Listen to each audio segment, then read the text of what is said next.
This week on RSBANDB Update, Tradition returns with the Entrana Graphical Update, more saturation, a live stream, patch notes, JMod posts on Reddit, double XP, and a behind-the-scenes post. We also learned that the Black Partyhat is on the way, and it'll be earned in-game. Just what's going on here today? This is RSBANDB Update, episode 960, recorded Thursday, November 9th, 2023. Modernizing Tradition.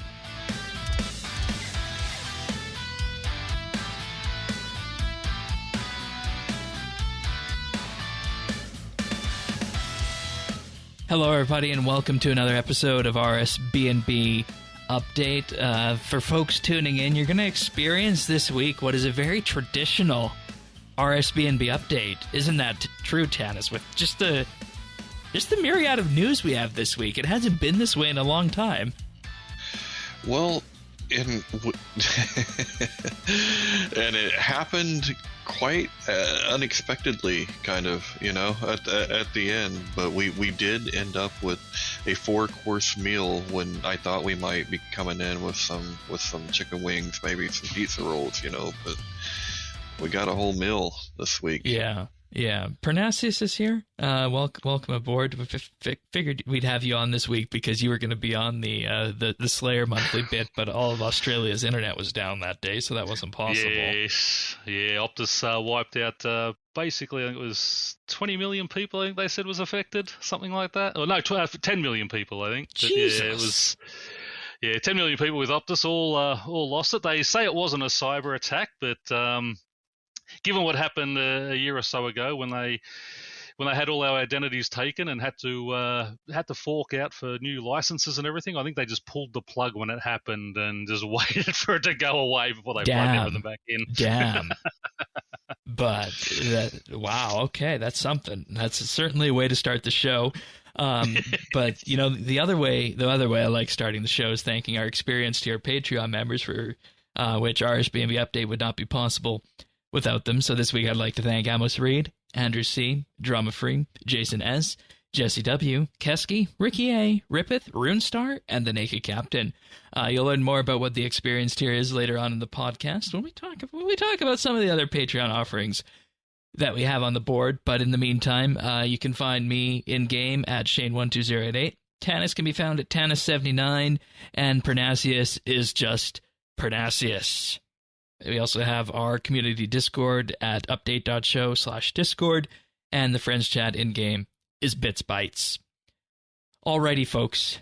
Like I mentioned, I said a traditional RSBANDB update this week, and what I meant by that was that we have an update, we have patch notes, we have some news about a live event, we have some JMod conversation, we have a live stream, and we have a behind the scenes. Like how long has it been since we've had all of those? Like 2018 or something, right? Like it's been a long time. Yeah. I think just before. Yeah, probably 2019, just before COVID hit. Yeah. But we're gonna start with the graphical updates because this week Entrana got graphically updated as well as some materials, and I have to say, I took these graphical updates to Earth because for people who know Earth, he'll know that he's very much a traditional RuneScape player. He is as traditional as you could get, as close to if you could imagine having somebody who is a old school player but who plays RuneScape 3. And of course, Earth hosted this podcast before, back in the 2015 era.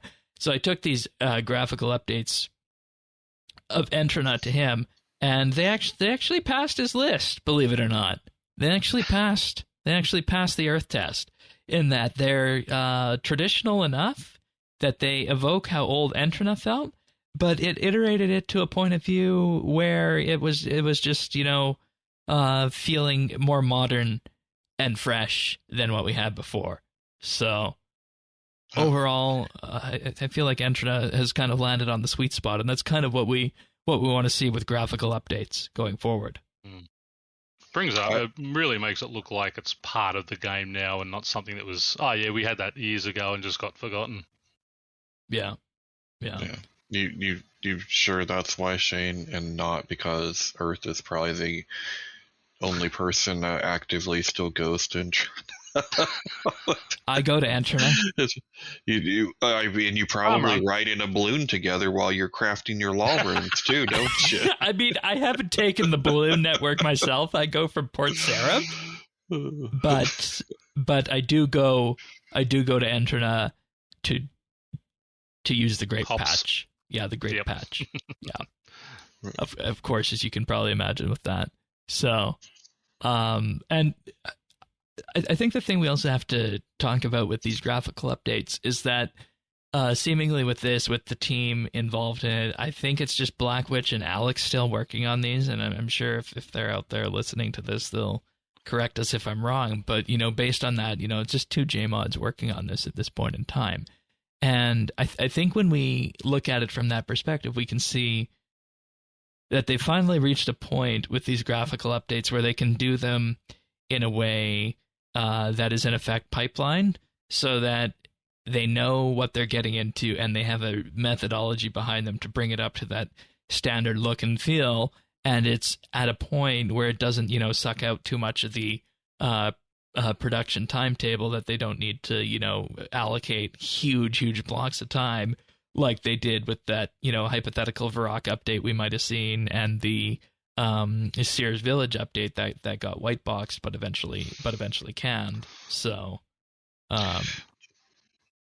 still like to see that go. What was that?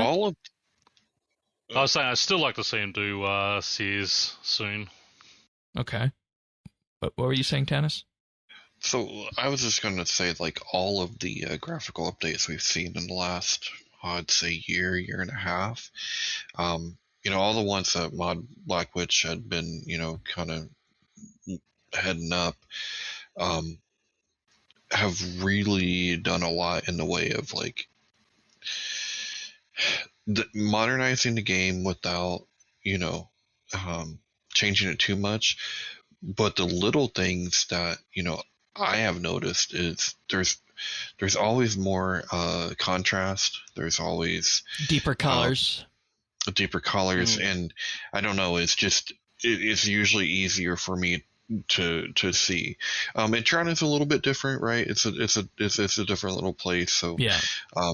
I didn't pick up as much of that, but I'm sure it was there. It's just, with my stuff. But that's something that I've noticed, like I said, over the last year or so, and I cannot wait until they're able to get to some places where I really hope they get to. Karamja. Did they do Karamja? Yeah, well, but... Oh, no. They did the areas around, the waterfall and whatnot to the south, right? They did part of it, Yeah.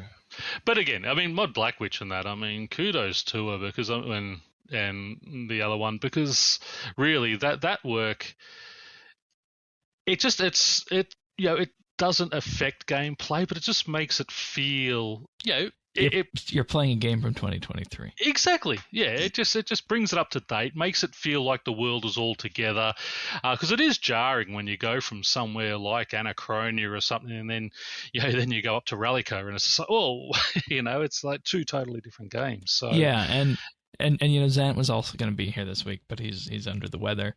And the one thing that he said from seeing this is that this really doubles down on what they were talking about, how you remember they were trying to establish in 2020 after archaeology, they were trying to establish that graphical style and that art direction for RuneScape 3, right? Well, here we are. It's since been implemented. So that's another thing that I think we take away from this, that it's not just making things look better, it's that it's just bringing things in line with a level of consistency that they don't have before. Yes. Yeah. But the next thing on that list of graphical updates is, of course, the Fremennik province, everywhere north of the river, through Relica, the Crabs and the Icy Hunter area is where they're working on next. Which I'm looking forward to, because I still go up there a fair bit. Oh, really? What for? clues. There's a lot of clues and that up there, and that type of stuff. So I go and get my hides every day for summoning when I eventually take that to 200 mil. So you're always running up through there. All right, well, go ahead, Tannis. Yeah. Well, and so I don't go up there a lot normally, but that's something I remember in Fresh Start was going up there for Bane and stuff, and it's so white everywhere. And yeah, that'll be interesting to see how they handle that. That's what I'm really curious to see, because it's just blinding white. Like I had to do a lot of finagling of filters and different things to get up there. But yeah. Good. And I think the thing that really encapsulates it is that not only was it the graphics and the skybox lighting and whatnot, but there's little torches and whatnot along the walkway, and those are all emitting light in the same way of the point lights that was added, that tech that they added with the Centistan Asylum. So if you get down on a low level and you make it like you're actually walking through, it creates a very, very nice level of ambience there. So it's perfect. But that's not all for graphical updates this week. My pants look more green, believe it or not, with the saturation update they did. I don't know if you guys noticed outfits looking better at all? I have everything turned off other than my Master Max cape, so I don't really pay attention to that. Okay, and the thing was that this is even on the game's base outfits. So I used the courier pants, and it almost looked as though they were a bit of a washed out green before, right? And you could almost see like a bit of gray kind of shining through them. But with this, they're actually the green color that they're supposed to be. And I think the thing that we also take away from this is that there were some of the gold reflections in game that previously were kind of, I guess you could say, maybe a bit washed out. And the changes this week have also pushed those up to the next level as well. So that's something that they did this week. That was Mod Blackwitch and Mod Ramen project. So I don't necessarily know what the tech is behind it, but what they said in the news post is that using the proper title is that a default non-metal specular value changed. And my knowledge of that is that you have a number of layers, like the diffuse layer and the specular layer on any kind of material that you have in game, and then based off of that tells the game engine how it's going to reflect light. So by changing those, they were able to bring out a number of changes through a various set of outfits, and they have some actually really, really stark examples on the news post here, specifically in the red, just showing how much more they were able to make the red pop, and even things as well like dark outfits pop even better now as well. And I don't know if they had to do this on a per outfit basis or if it was just something they could do across the entire game, and then based on that kind of, I guess, would speak to the volumes of the kind of changes that they were looking at on this. But once again, I guess these are just our early Christmas presents from the JMods. So the early graphical Christmas gifts. So, and well, if we're gonna need those greens, right, and reds, and deeper, richer colors, and blacks, apparently. What do we need the black for? I mean, there's just things, Christmas presents. Mm-hmm. Right. Black Santa hats. We already have one of those. I forget who I was talking to about this the upcoming rare, the Black Partyhat, but we'll get there after. Somebody I was talking to, and we kind of predicted that. But overall, a number of good changes as well, and all the cosmetics out there. So I mean, as much as it pains me to say, just zoom in and see if your outfit looks any better. It actually, when you were talking, I did zoom in on one and have a look, and yeah, the blues are a much better blue, not sort of that washed out greyish blue now. Yeah, so. Exactly, and that's what it was across the board, just making things seem a little bit less washed out. So I wonder if this will make my stripper outfit look better. Your what? Have a stripper outfit. Yeah. I've got, like those purple kind of bell bottoms, and then the masquerade ball mask, and then the goby, like just some chest paint, like.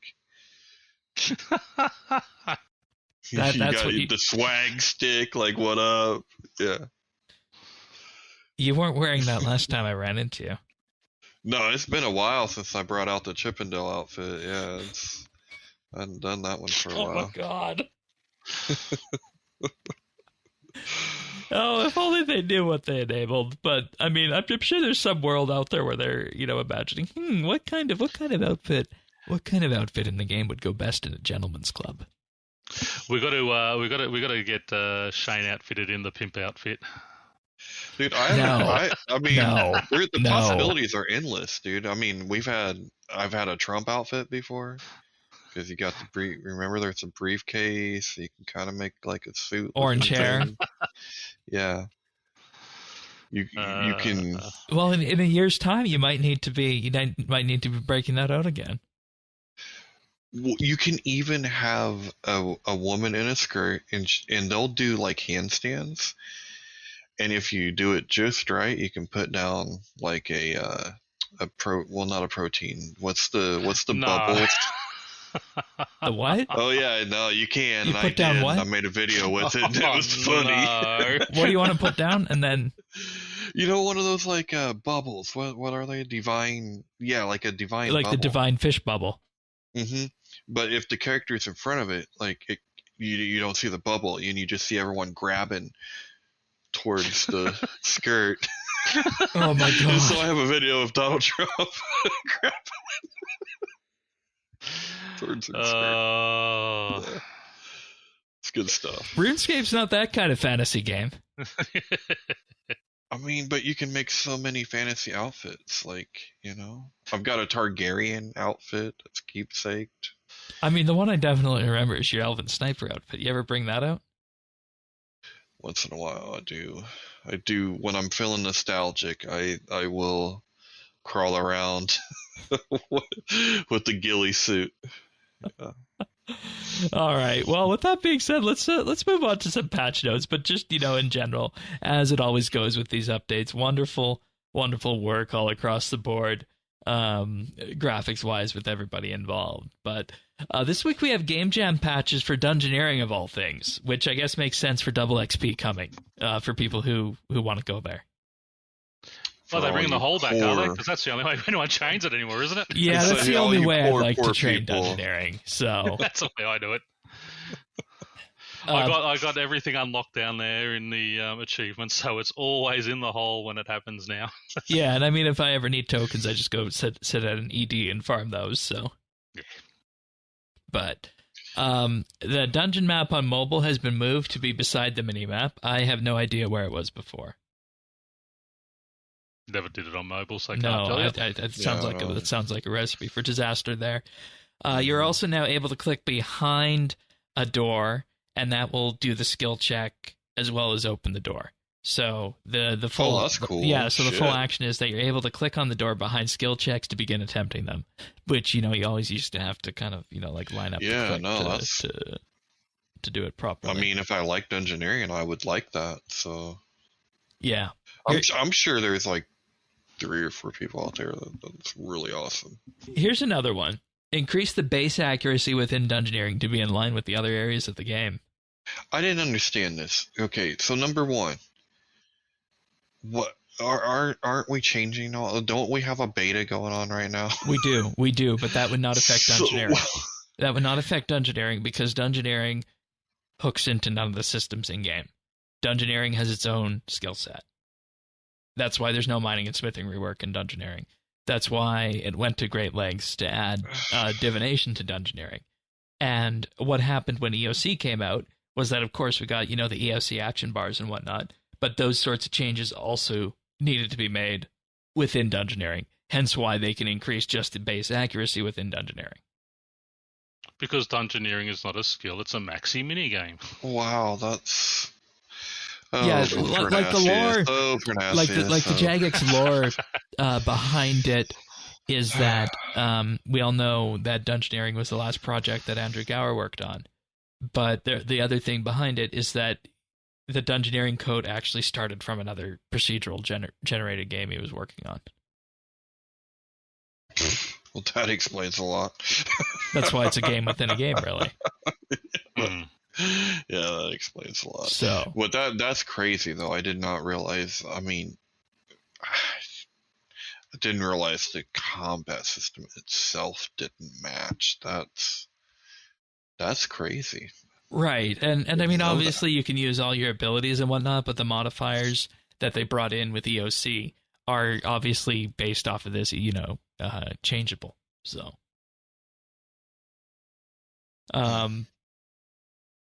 let's see which one next. The Damon Hunt. One thing I do like in there is the mastic creatures can't be killed, because if you go in there to make your own armor and such, right? I forever you're killing the creatures and an AOE hits and a bang, it does that, and you want that for your your armor. Right, that so happened. That happened last time I went in there. Using range, greater ricochet just killed everything in the room, including the Mastix creature. Right, I didn't think about that. So that is a good one. That one too. Aye. Okay. Farming resources will now more accurate match the player's farming skill at high levels. Well, that's a good one. Yeah, and the way this works behind the scenes is that your crop output is based off of a constant held on that plant, but it's also influenced by your farming level. So I'm wondering what was happening here is maybe this just wasn't scaling past 99 properly. Because, as we know, the way the game works is that there's all sorts of, weird edge cases like this that come up from time to time, unfortunately. So, they also rebalanced Calgar, the Warmonger boss fight, to be difficult but manageable. So, I'm betting, I don't know this boss. I don't know if any of you guys are Dungeoneering fans enough to know this. He was never hard. Yeah, I know. That's what I was going to say. Right, I don't remember it being... The only hard one is that stupid one that I want to buy the pet so I can just kick it. Is Blink. Yeah, I was going to say I still hate Blink. Blink sucked. Blink's the only hard one in Dungeoneering. I'm wondering with this if maybe Calgar the Warmonger was never updated for EOC then, because that happens to a lot of the bosses out there. After EOC is that that you bring EOC to them, you'll just, walk right over them. And that kind of reads like what's happening here. Okay. But that's like any Dungeoneering boss, right? Like. Also, I'd just like to report that being on video here, people watching video will see that I just spilled water all over myself. So I guess that's your water. Oh, come on, of course. That's why you use bottles, because it's a lot easier. They don't drip out the sides. That's why I use vodka, because it's clear. And the last one, changed the requirement for the port enter achievement, and players now only need to create a porter of passage 5 or above. Yes. You guys remember how insane this was, right? Probably. It doesn't sound like something I've done. Yeah. So the way it worked was that this actually got more difficult as you leveled up, because the achievement here initially, I'm trying to remember what it was before. I'm going to just go back on the wiki here and pull it up. But the idea behind it is that the portent of passage was a way that lets you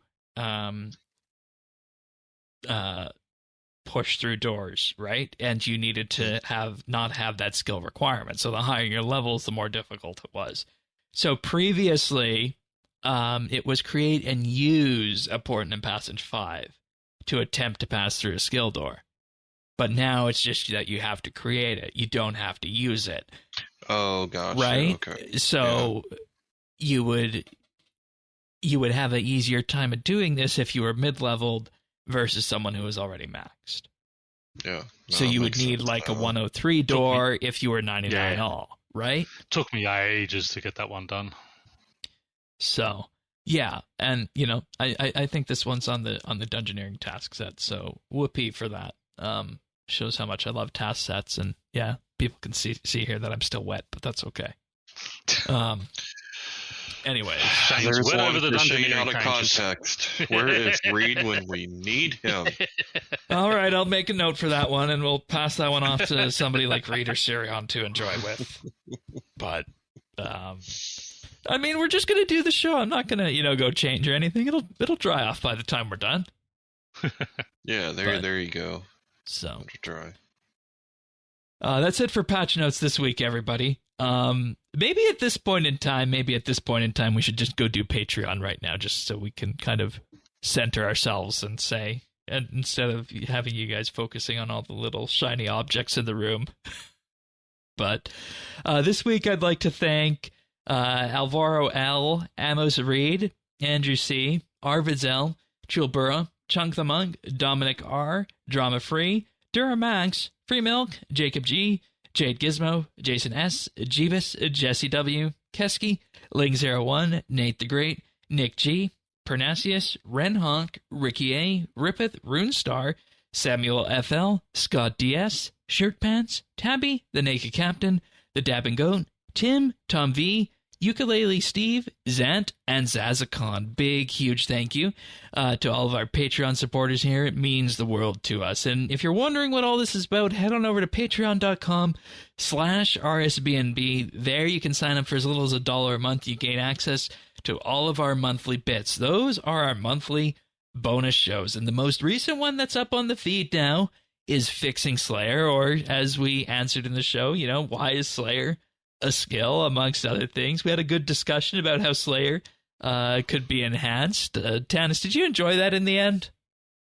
Yeah. In the end, it came out pretty good.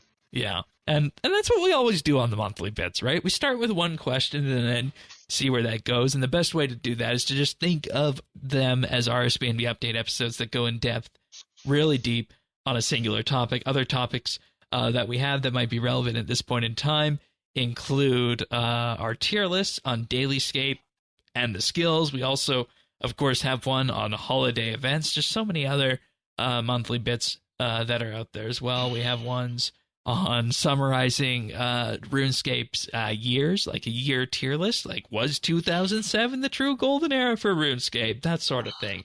We answer all those sorts of things on the monthly bid, and you gain access to that entire catalog for as little as $1 a month. We also have our VIP tier for $3 a month, which includes a special Discord channel and rank on our Discord, as well as a mention on the podcast at the start of the month, as well as high-quality stereo versions of the show, and for our insider tier. And for our insider tier. Yeah, this one's important right now because you receive a shout-out on the podcast each and every week, and you also get access to the outtakes that we use to make the clip show, but we're also going to be sending a Christmas card out. So for everybody that's signed up by December 1st of this year as a Patreon Insider member, you sign up there, you'll get a Christmas card from RSBNB Update, a nice little festive piece that you can put on your mantle or put on your desk and just have our thanks around the holiday season for supporting us. So that's $5 a month at patreon.com/RSBNB. And of course, we also have the experience tier, which is sold out. Those people get a shout out at the start of the podcast, also have the ability to listen to RSBNB Update live and have a Q&A with us before we begin the show.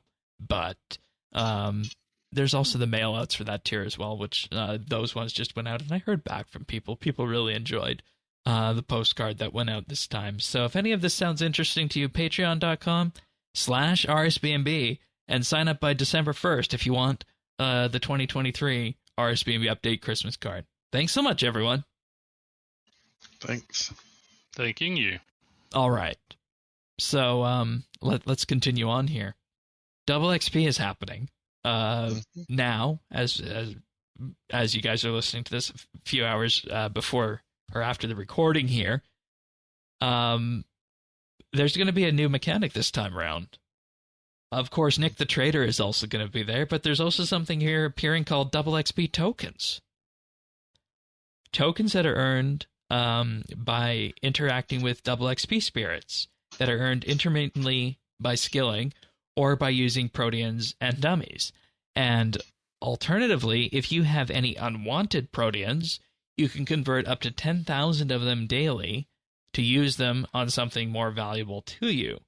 And these DXP tokens can be exchanged during any DXP Live for stars, skilling outfit pieces, elite skilling outfit pieces, and even a few items from the Vic the Trader store.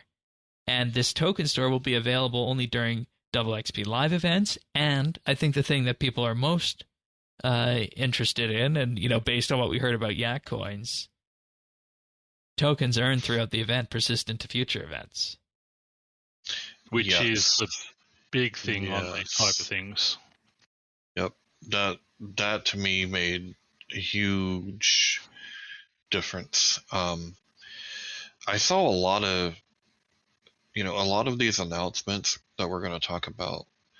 You can see community feedback at play with them, right? Like they've been kind of tailor-made from things that we talked about and heard about. And it's going to be using the Saren Spirit tech, the pumpkin tech.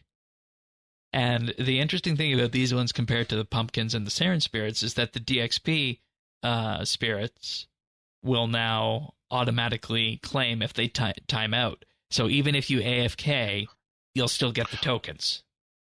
Wow. Yeah, I love that just because sometimes I miss them even if I'm not AFK. Like it's... Yeah, some areas you just can't see them. If you go to do divination on World 79, to try and find your Saren spirit amongst all those people can be, it's just impossible. So, or if you're working on World 84, so that is a great thing. Mm-hmm.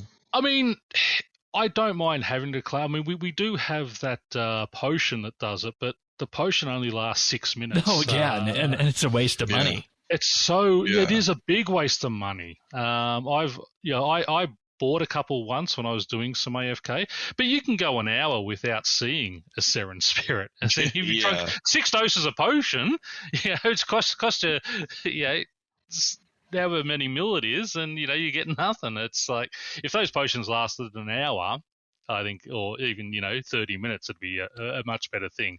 But yeah, to claim automatically, kudos to them, because that is a great thing to have happen. Yeah, and of course we don't know how many tokens each spirit will give, but some of the costs, a small prismatic star is 600, and that doubles for each star up. So medium is 1,200, large 2,400, and huge 4,800.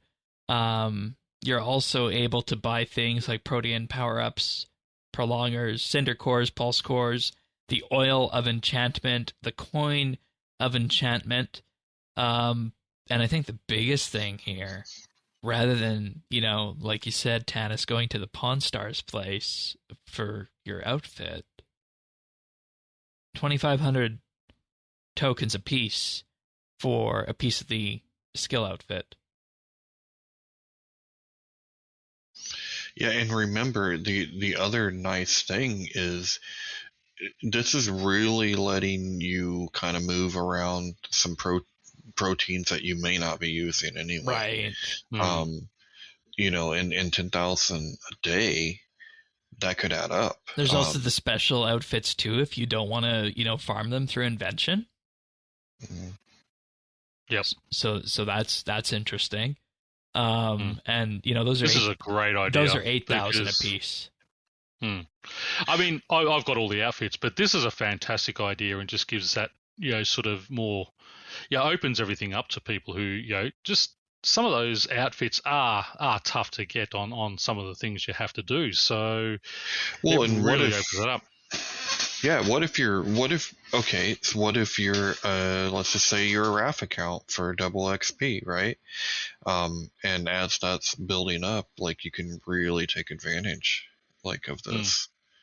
There's also exquisite weapons that were initially on Treasure Hunter and after in Vic's store.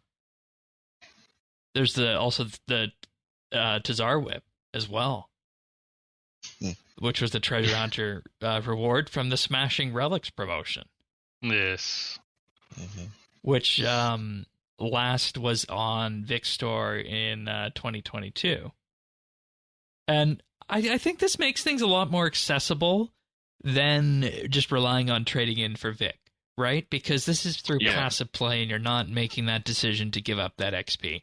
And we all know how expensive Vic's store gets after handing in certain amounts of XP. Yep. So there's that. Starfire outfits, grotesque armor, Slayer masks.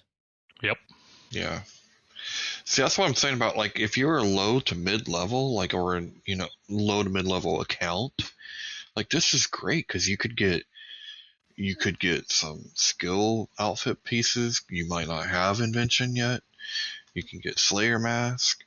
You may not, it takes a while to get Shattered World points to get your mask. So, like, this could be a pretty cool promotion, especially if someone is going to be putting in, time for double XP. Yeah. Yeah. The only thing I wish that was on these tables but isn't, and, maybe this is more of a Vic item, I wish they put skilling dummies on here. You buy those in the Oddment store anyway, don't you? Yeah, but it's limited. It's limited. Yeah. It would make sense though, because it is a double XP item in my, to me. Like, if I'm using dummies, I'm only using dummies on double XP. Yeah. Yeah. So. Yeah, because I don't have any of the sort of workbenches either, do they? No, and I think those and I think that's a line between regular and premium items, and what I'm seeing on this list are a lot more regular items compared to premium items. So, but yeah, good on them, because I mean, I love the way they're doing this, and it just sort of gives you sort of a bit more incentive to to participate in double XP. Yeah, and I think the only thing left outstanding here is how many tokens do you get per spirit, right? Well, and once again, like, important to, I think, note, this ain't costing us anything. No, it's passive. If anything, it's passive, and if anything, like, things that maybe you got in the past that you didn't really want, that you did pay for, you now can get a use out of, like on some of those proteins, right? Like, right, and then you evaluate, is it worth me, using the 2 to 3 protein conversion rate, or do I just convert to these coins if there's something else I want? Double XP tokens, rather. So, and we'll see how this goes based on somebody who, AFKs for 6 to 8 hours a day. See what kind of XP boost they're able to get with that, and that's another thing I'll highlight. You'll note that there's no actual XP on here. It's just the XP lamps. So that'll make people happy too. Yeah. So it seems they hit the notes right on that one. Yeah, no, I love that they're just doing stars, so it's just adding to your bonus XP. It's just buying XP outright. Yeah. There's also a double XP marketplace bundle that you can buy once. It costs a bond, and this one includes medium protein packs, 5 large stars, protein prolongers and power-ups, 5 skill dummy crates. I guess that's where you get the skill dummies. 25 pulse cores, 25 cinder cores, Silverhawk down, tight springs, and bonus 5,000 tokens. And this is purchasable once. So you could, I guess you could just do that, and there's your 5 large how many was it? 5 medium skill dummy crates. So, I mean, it's still not as many as some people would like. I know people out there who dislike Slayer that want to do this. I mean, to be perfectly honest, it's not the best bundle I've ever seen. No, it's not. And it's not hideously overpowered, too, which I think is important. I would love to see... I would probably buy keys. I feel like if you got lucky, you're going to get more out of your keys. Yeah, but I also see this as being a bundle that somebody who didn't like keys would be able to purchase, at least the first one, because the second one includes 2 times earned keys, which, I mean, if you don't like keys, you're not going to use them. So yeah. But I'd love to see, like they do with the skill outfits, where you can trade a piece for a piece with another player. I'd love to be able to trade those skill dummies with another player. So if I've got 5 Slayer ones, which I don't want to use, and Shane has 5 Hunter ones that he wants to, so we can just swap them over with each other. So they're not actually sellable, but they're tradable. Yeah, that makes sense. That'd be cool. Yeah. Also, from the 8th of November until the end of the year, bonds will give you more. They'll give 16 days of membership instead of 14, 18 treasure hunter keys instead of 15, and 234 instead of 195 rune coins. So I see 2 potential things happening here with this. One, they're trying to see if increasing the value, like the value given to players of bonds, makes them sell more. I think that's option number 1. And I think option number 2 is that they want to increase the number of bonds that are used.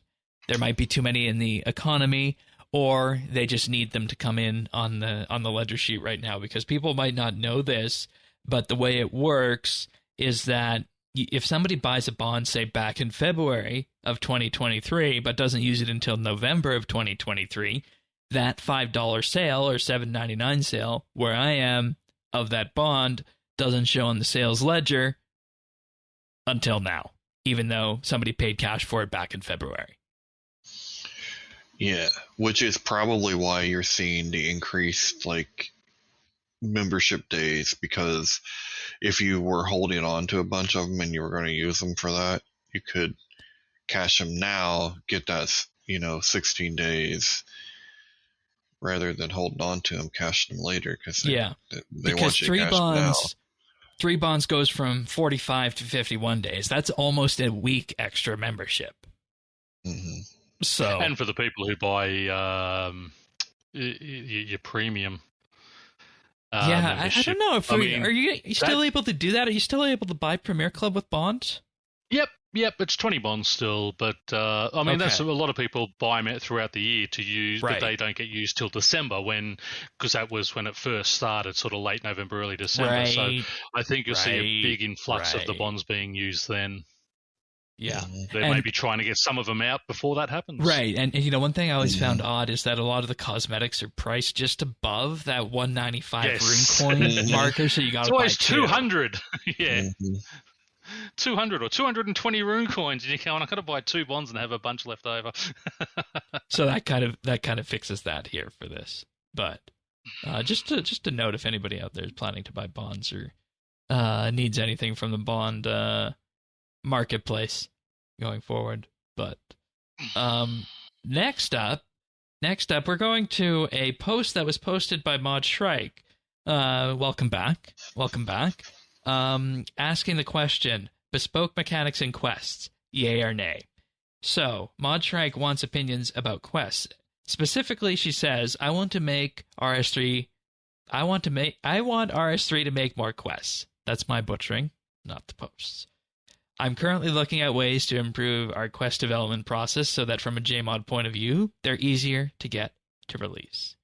So with that, I want to ask you, the players, what do you think about bespoke mechanics in quests? So these are mechanics that are created for and used in a specific quest and not seen in the rest of the game. These include Moya's mind hacking in Nether, the rituals performed in Lost Grove and Twilights of the Gods, and the dinosaur invasion in Desperate Measures. If you like them, why? Is it the novelty, the new challenge, or the feeling that you're doing something special for a story? If you don't like them, what's the reason? Do they feel out of place? Does their tutorialization get in the way? Do you feel like you're wasting time on them on something you'll never need again? And are there examples of these kinds of mechanics that you really like or don't like? Specifically interested in the whys behind this. I find it very interesting that the dinosaur puzzle was mentioned. And you said that one was actually okay for you. I mean, out of all of them, but when you think about the other things, because at first when I heard spoke mechanics, I was thinking like spokes on a wheel, right? Like, because the dinosaur puzzle, they were coming in from different places, and then I'm thinking about all the monolith, and then I'm thinking, remember that pirate quest, and all of those mechanics. They're all just a pain in the ass for me. In my opinion, in general, it's a pain in the ass. I don't enjoy it. Why? So it's exactly why. That's because when I'm doing a quest, I'm doing it for a couple reasons. Story, number one. Number two, I'm cool with fighting stuff if I need to fight stuff, but I don't like that it is too hard with the way this game plays to do these tower defense kind of strategies. It's very difficult to get from one So place. you're specifically talking about another. the tower defense style ones. Yeah, like I mean, the other ones are just a nuisance. Okay. Yeah, I mean the other ones are a nuisance because I just don't have any care to really. Like here's an example of one that I see, like the personality splitting one in Dead and Buried, or the sliding map puzzle in Dead and Buried. Those would also fit into this category. Yeah, don't need them. And okay, I don't at all. And they're always the pain in the ass mechanics, right? Like I've been thinking. And you say that as a non-quester. I'll make that caveat, which is okay. Yes. But my opinion on this is a little bit different, and I walk a very difficult line with this, because I always see quests as being, of course, the primary vessel of story, but at the same time, there can be these kinds of mechanics in there. But if there's the opportunity to have more quests, I would rather have more quests. And the thing that I say is that if we're looking at things like the moving the raptor around, like the sliding puzzle, specifically in terms of the dinosaur invasion one, if we're talking about these sorts of things, I think we could have gone without those, right? Mm-hmm. But I think what I want to be careful of before saying is, before saying I don't need bespoke mechanics in quests, I think what I need to be careful of is that if I say no, let's not have these going forward, I just want to make it clear that I still expect at some point there to be a next generation of the light puzzle from Morning's End Part 2. I still expect there to be at some point, hopefully, another elemental workshop, that sort of thing. I still expect there to be another puzzle like we had with the coins in Glowfree. So Sasuke's Endgame. Well, even those things were kind of revisited, right? So, like, if you think of the light puzzle, I mean, that's in 2-3 quests, right? So, yeah, that I'm more forgiving of. But, like, look at,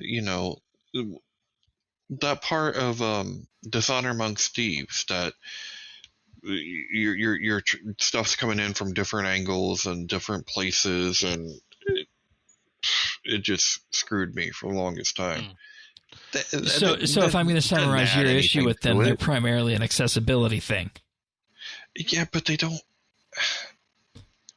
add anything, right? Like, look at the Light Within. Remember when the little trees were going? Like, what did that add? Yeah. See, for me, I enjoy that type of stuff because it's something different. I always enjoy those types. And yeah, some of them are frustrating, and I can certainly see from Tanis's point of view where accessibility, because I mean, my eyes aren't the best, and I you sometimes miss them. But I have no issue with them. I do enjoy them because they are something different and breaks up. It gives a quest a sort of a unique feel for things like that. Okay. Yeah, and that's fair. I mean, that's kind of that's the other side of the coin, right? So, I mean, right. And I guess my only question of this would be, before I say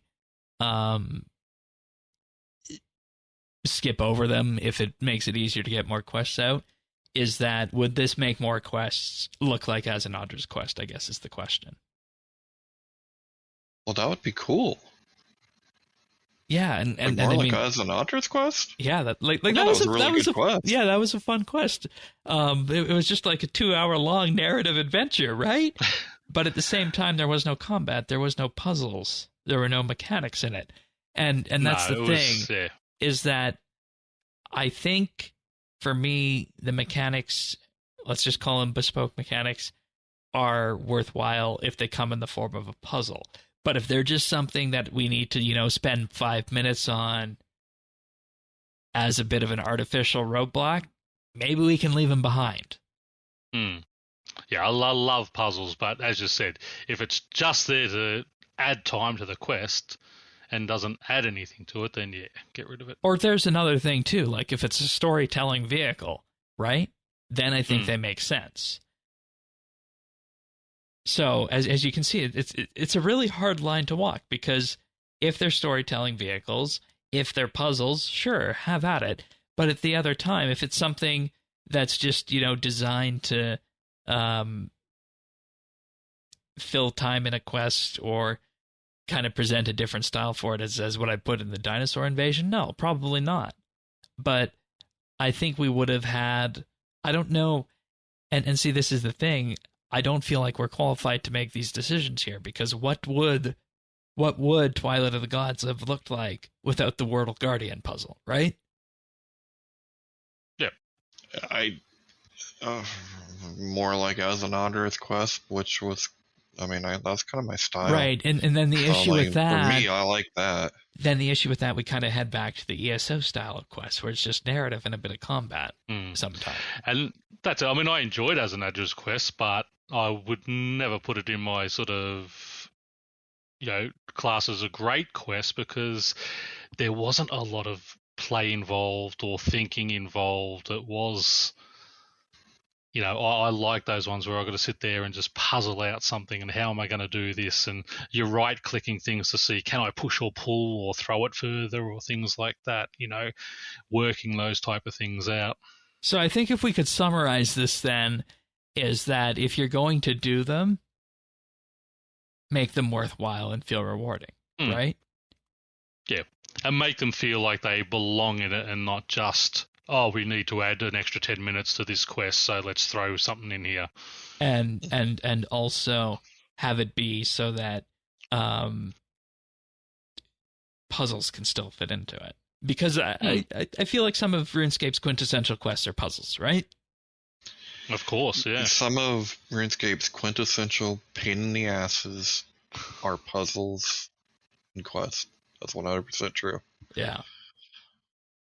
I was just sitting here thinking of what is it? They've changed it now. They made it better. But do you remember there's a vampire quest that was a puzzle, and it was so the hard. Mind Trip one? No, sorry, that's not this vampire. One was like lights and bubbles or something. It was in the vampire city thing. I don't know. Now they have it to where it tells you the color when you hover over, but it should used to not do that. Yeah, it used to not do that. It was so hard. Another mechanic I think that I want to talk about when it comes to questing mechanics. God damn it, my mind just went blank. Oh, I was just imagining a quest. What was it? I'm sure it'll come back to me at some point. But it was generally in the same vein that, let's just make sure that if we're going to do these, they're worthwhile. You're talking the Lord of Amperium one, aren't you? That must be what Tannis was talking about. Yeah. It might be. Where you had to rotate all the rings and get all the blue light flowing into the center and things like that. I think so. Yeah. Yeah. Yeah. I mean, and I get it, right? Because like people that like RuneScape Quest, that's the experience that they want, right? Like they want a puzzle, they want the stuff. Whereas I would say like I kind of like that other style of quest, right? Where it's mostly story, maybe a little combat. I mean, basically, like you said, Shane, like that's like as an Andres quest. Yeah, I mean, for me, that's my kind of, that's my kind of style. Yeah. I'm trying to figure this out. I know it was a recent one. Extinction. I've had Dead and Buried. No. Push. No, but I can say. Would Erebus count as a bespoke quest mechanic? I don't know. Yeah, I mean, you only did it once. Mm-hmm. Thank God. Right? That one was a pain in the ass. I'm just going through the quest list here. The needle skips, and that's another thing. If we say no to this, would we potentially get things like the needle skips, right? Because that was also a really neat mechanic, the dictionary there. Yeah, that was fun. That's true. So... And that's the thing. I mean, you're not going to please 100% of the people 100% of the time. Yeah. I mean, Tannis and I agree on a lot of things, but, he's totally against these. I'm totally for them because, to me, that uniqueness of that, makes it fun and makes it different and gives you a break from everything else. Yeah. And I also wanted to pull up Avernick's comment on the Reddit. He told me he made it there, so I thought I'd highlight that. Avernick has, of course, been on with us for a number of our recent quest coverages, and he said that a bespoke mechanic is as good as a plot reveal, and mechanics in quests are what makes them interesting. Otherwise, you may as well be reading a lore book, which is kind of the angle you were going with, Tannis. I mean, I think this is all fair, and it's just comes down to what kind of style you personally like best. Like I said, I think your traditional RuneScape player that likes quest, like your traditional quester, that's what they like, because that's the kind of thing that those kind of people like. Yeah. Right? Like, which is just, I just rather have a different style. But it's mostly because things have like just been very challenging in quest to get through, right. Sometimes. I remembered the mechanic I wanted to talk about, and once again, I'm wondering if this fits into that category. You guys remember the combat systems in Succession and Daughter of Chaos? Where it was kind of that limited combat system where you got 3 abilities? Yep. Yeah.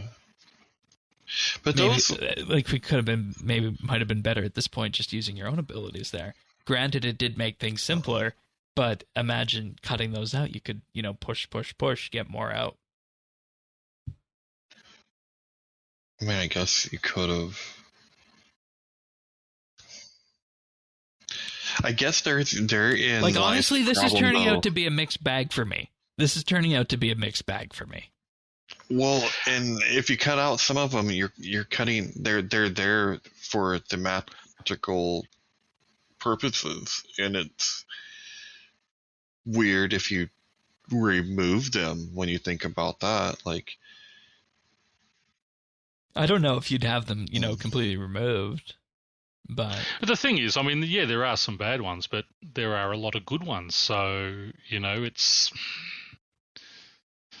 Yeah, you can't blanket say, yeah, they're great, or, yeah, they're bad, because, there are a variety of them, and there are a variety of, different ones that do different things, and I don't know. It is a tough one. Yeah, it is. It is. And, I think I just want to summarize this by saying, they have to be worth it to the quest. They can't be annoying from a gameplay perspective. And because of that, if it's going to mean more quests, I would much rather say that we don't need them. But at the same time, for me, I don't want that to mean that we won't get puzzles or puzzle quests. I also think too that the ones that are bad are really bad, and so it sticks out in my mind. Right. Because like I remember that week of doing the same thing over, So like I just think the ones that are bad are really bad. And maybe they could have something where I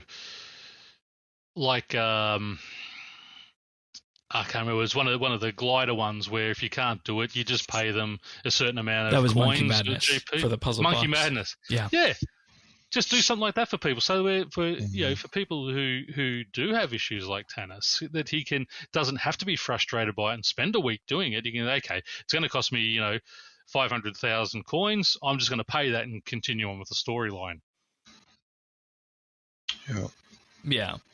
But at the same time, would you rather not just have 2 or 3 more quests?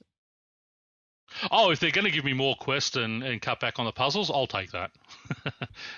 But again, I want those puzzles to be. I want those quests to be fun quests and not just read along. Hand holding, tell me everything that's going on. I don't like that type of quest. And I think if we're gonna discuss the the final decision on this, it's that if you remove these, yes, do that, but what are we doing to make sure that every quest is not as an Audra's quest with a bit of combat at the end? And exactly. I think if you can answer that question successfully, then I think you have full clearance to do this. What? Okay, here's an interesting question. Where would that leave something like mysteries? They're very individual. They're not reused, but yet they're a core part of archaeology. Yeah. And I think they probably made that exception just for them there. Right. Yeah. So, and there's also one of the, I think, most famous or infamous puzzles at this point now in the game in archaeology. There, the Caradette puzzle that unlocks Trindane. Yeah. So. I mean, honestly, just consult with the quest community on this. They'll tell you what to do. You don't want to you don't want to piss them off, and following from that,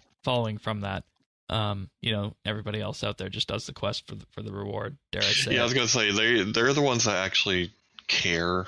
The rest of us will deal with what we have to deal with because we always have. Yeah, and I mean, it's obviously not as black and white as that, but there's just a group of people out there who fit into those two camps, and then everybody else who, of course, is playing casually and doing the stories over a number of years. So,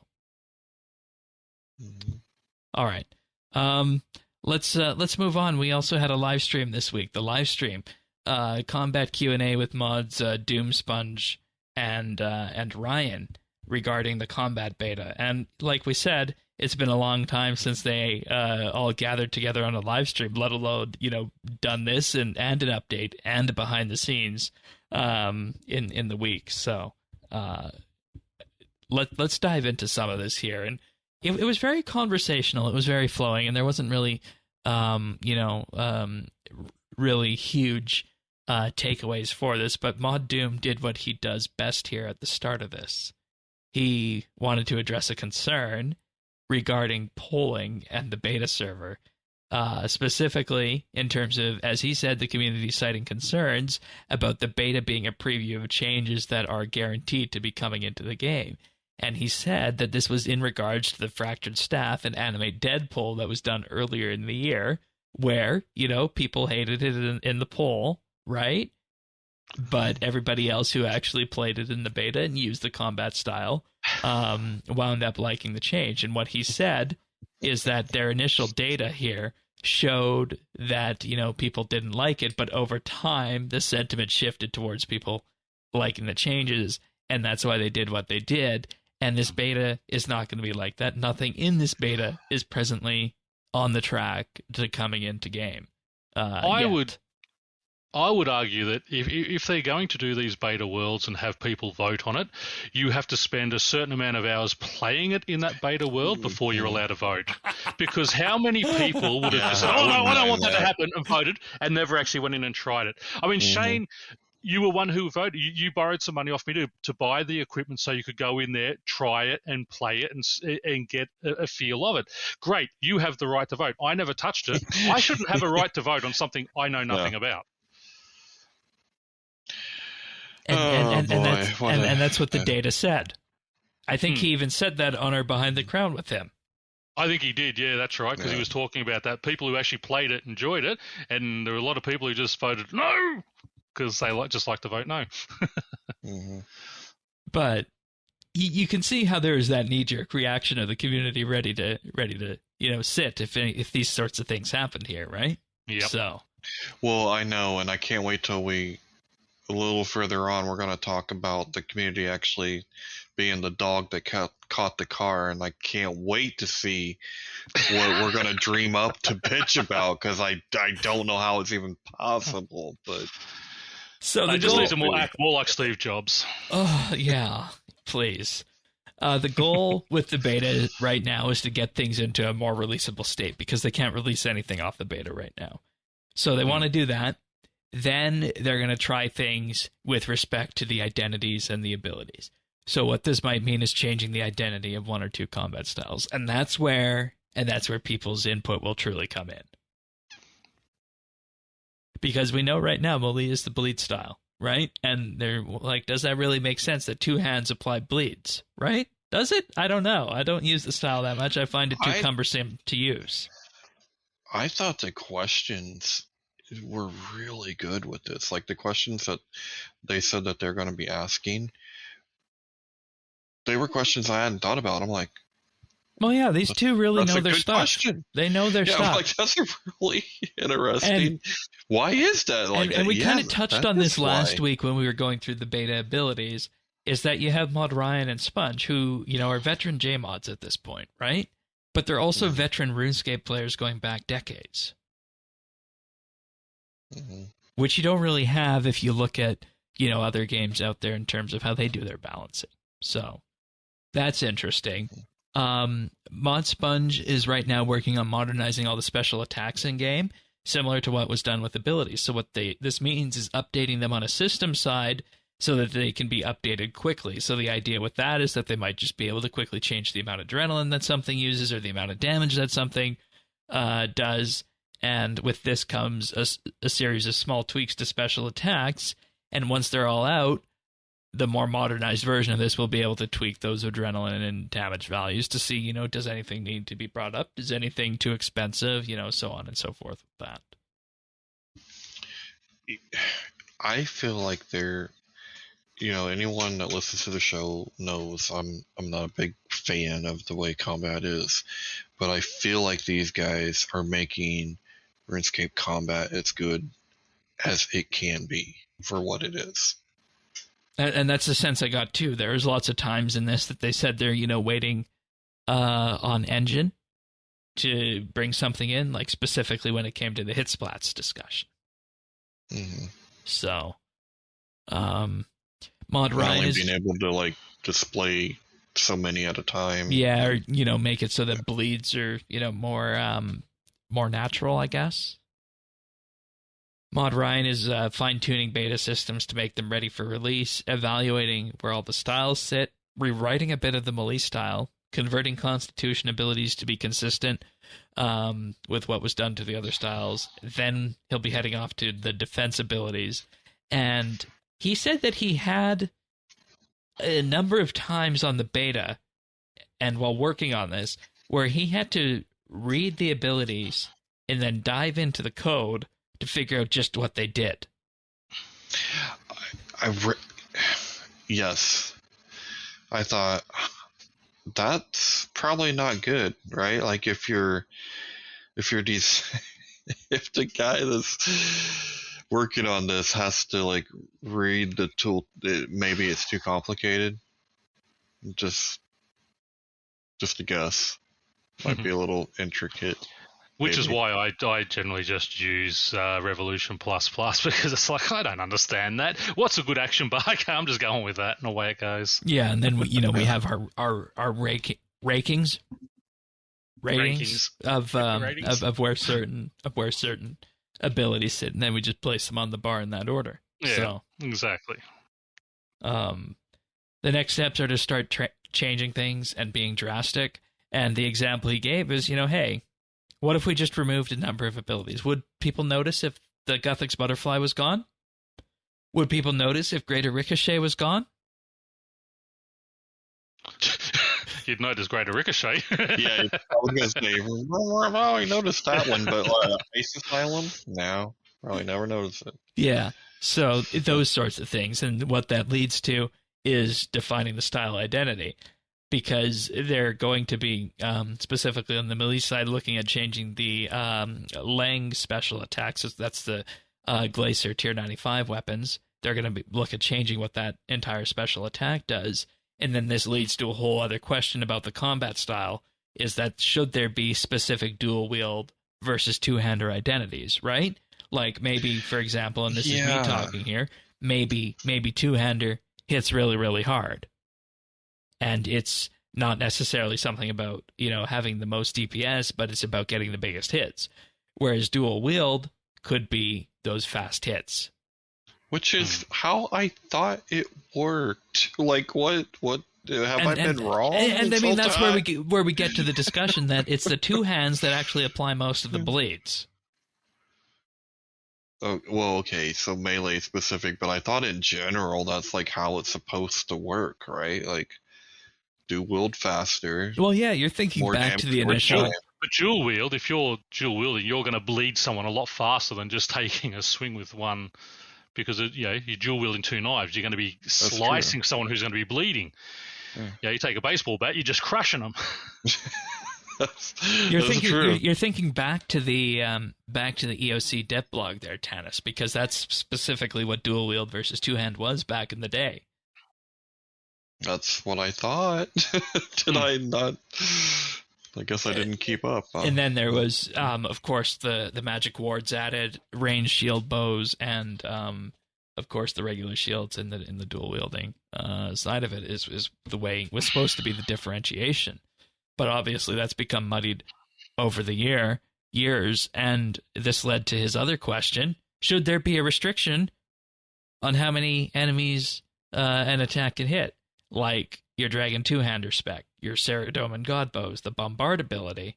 And right now, the way the targeting in RS works is that it's based off of a square rule. So a 3x3 attack will hit at most 9, a 5x5 will hit 25, and a 7x7 will hit 49, so on and so forth. Should that change? Should that rule change? Those are the sorts of things, the fundamental things that they're considering here with this. And I don't use, special attacks enough in the other combat styles. I might, fire off a Saradomin God Bow spec when using ranged and a dark bow, but that's about it. I don't, do the switchscape game. So I'm not going to, say how these things should be changed. But I think the one thing that needs to come away from this, from somebody who is right now, I'll call myself the most experienced with necromancy compared to the other combat styles. Granted, I'd say ranged is my best. Melee and magic are way below that. Let's just strive for some consistency here so that everything is logical and it flows, right? Do what was done for necromancy for the other styles. Yeah. Make it so that you don't need to go to the wiki or the PVME Discord to learn how to use ranged. Make it intuitive so that the game can teach you how to use ranged and what's going to be best. Because we talked about this with necromancy. There is no bad action bar for necromancy, assuming you have all your basics in place. And you put the spenders first. Make it so that the other skills can function like that. So that there is no bad way to in effect hurt yourself with the other styles. And make it intuitive, I would say. And this all goes back to that special attack thing in terms of this. Is that, well, how many should an enemy be able to attack? If you have, 100 little things all stacked together, and they're right in front of you, shouldn't it be able to hit all of them? Maybe. I Maybe think not? so. I mean, I think when you start decreasing that starts to feel like the fun police. Right. Right, And you know, I go to other games, you know, like trash pulls and trash packs in a dungeon. You gather up all the trash, and the whole point of that is to release those AoE abilities and just melt everything. Mm-hmm. And of course, we don't have right. Yeah, exactly. That's the whole point of that. And we can do that in Elite Dungeons, but really nowhere else. So I don't know how much of an impact that would have. So I think the name of the game is consistency and making it so that the other styles are easy to learn, like Necromancy was. That's what the identities should thrive on. And maybe you start by making magic the easiest one to get into, and then put ranged and melee somewhere else, because we all know how insane the Bow of the Last Guardian is in terms of, needing to have tick perfect rotations for that to work well. So. And plus, everyone wants to be a wizard like Harry. Right. Harry Dresden, right? Not that Potter pussy. Yeah. So the next part of the stream was actually really interesting because they showed off the graphical changes for things like Death Swiftness and Sunshine, because those are 3x3 right now on the live game, the graphics of it. But you can go out further and still get the benefits of it. So what they're looking at doing is updating the visuals to match the mechanic buff. So with this, on the beta, there's going to be a 7x7 Death Swiftness and Sunshine. And the question is that too big? Because they want the visuals to match the buff. No, it's not too big. Not at all. Not well, it's a question of it. if you can see other people's, right? Yeah, but even so, I don't think that's a. Yeah, as long and who as gives a shit when they've got cannons sitting out there? Oh, here we go. Who gives Here we go. Shit about a Death I agree. No, I think the animation should be matching it. If it's a 7x7, then the animation should be 7x7. Right? Like that's just weird that it does. Yeah, and I'll go on that right now. I was going to talk about this later, but he also gave another example where he said, okay, you want to see kind of the stuff we're talking about in terms of, hits and versus animations. Let's count how many times this ability hits the target. And I think it might have been Flurry. But he used Flurry on a dummy, and he said, let's count. And your weapon hit the target 14 times, but you only did 3 hit spots of damage. Mm-hmm. So that's another thing. Should these abilities like Flurry and whatnot be updated to deal more damage, right? Yes. Mm-hmm. Flurry and Frenzy. Yeah, no, they do as advertised, right? Like Flurry's one of the worst abilities in game right now. Oh yeah, I can't even think of a. There's no reason to have it on there. Yeah. But I think the biggest thing, if we're going to pull out one key moment from this live stream, it's what you said about them leaning into the fact that this is a tile-based game, and that mechanics like Karapak's Lightning and Zuck's Fire are really confusing to the player.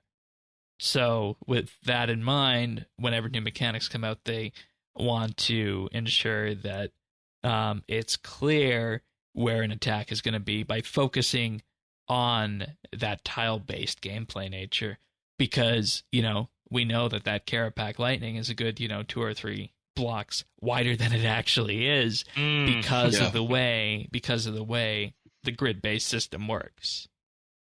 Yep. So. Yeah, I found that to be, that was the standout, thing, the thing that stood out to me the most, and I was like, there it is. That's, like that really sums it up. And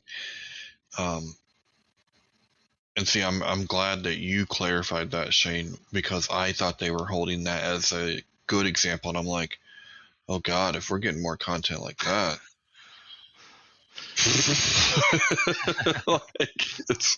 You'll never be going into combat. Yeah, exactly. Yeah, and for me it became clear at the point where he said, don't confuse the player. Yes. And another thing that Mod Sponge said, I think, reading the card explains the card. As in, reading the tooltip explains the tooltip, and you shouldn't need to, extrapolate from there about what's going on. Read that and then go to the wiki to get it explained properly. Yeah. Yeah. And the interesting thing about this is not so much the fact of what we got on the server right now, of the accuracy changes, of the crit changes, of the damage squishing happening to the special attacks and whatnot, but just the fact that we're starting to see that this is going to be a more transformational beta about where the combat styles could go. As in, should dual-wield abilities hit twice? Or should two-handed abilities hit harder?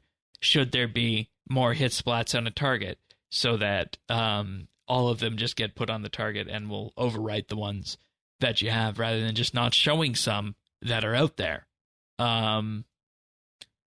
Combining burns and bleeds and whatnot from various styles so that you and your friends could go to a target and each put a dot on there and it would combine it.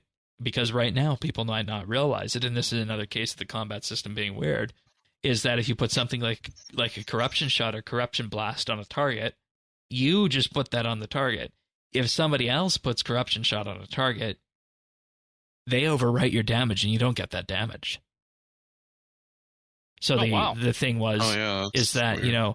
Imagine, and this is where you need, lots of testing to be done, because the biggest environments for this is going to be AOD and raids, because everybody goes there, puts their corruption blast on, and right now it's only one copy.